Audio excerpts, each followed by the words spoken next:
இருக்கிறதுனால பக்தியோடவும் நம்ப முடியாத அமானுஷ்ய சக்திகள் கொண்ட ஒரு மாயம்மாங்கிற பெண் சித்தரை பற்றி தான் இந்த வீடியோவில் நாம் பார்க்க போகிறோம். யார் இந்த மாயம்மா?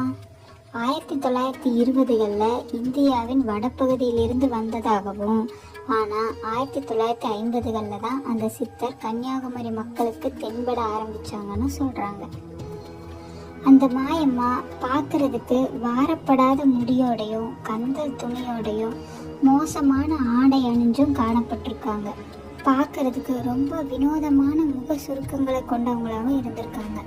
அவங்க கூடவே எப்பவுமே பல நாய்களும் இருக்குமா. முதல்ல கன்னியாகுமரி மக்கள் அவங்கள பார்க்கும்போது மனநிலை சரியில்லாதவங்கன்னு தான் நினைச்சாங்க.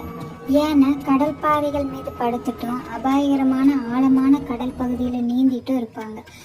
சில நேரங்களில் கடல் தண்ணியை எடுத்து தலை மேலே ஊற்றிட்டு அபிஷேகம் செய்யும்படி இருப்பாங்க. அப்புறம் அந்த பகுதி பெண்கள் வற்புறுத்தி சாப்பாடு கொடுத்தா வாங்கிக்குவாங்க.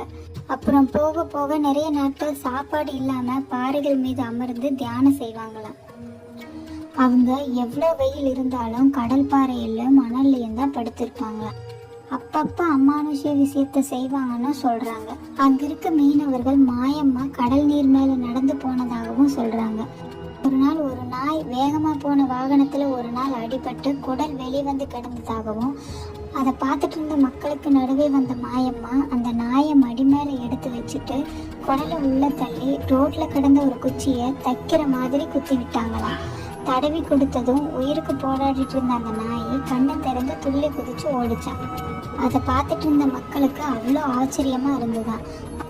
அப்புறம் அவங்களுக்கு பசிக்கும் போது ஏதோ ஒரு உணவு கடைக்கு போய் எதுனாலும் எடுத்து சாப்பிட்டு கூடவே இருக்கிற நாய்களுக்கும் போடுவாங்களாம். அப்படி அவங்க போனால் அன்னைக்கு அந்த கடையில் நல்லா வியாபாரம் ஆகுமா. நாய்களில் கூடவே இருக்கிறதுனால அவங்கள பைரவ சித்தர்னு சொல்கிறாங்க.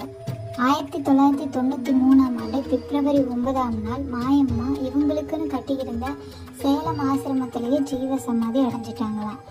இந்த ஜீவ சமாதி கிட்ட உடம்புல அடிபட்ட காயங்கள் கொண்ட நாய்கள் ஓடி வந்து படுத்துக்குமா.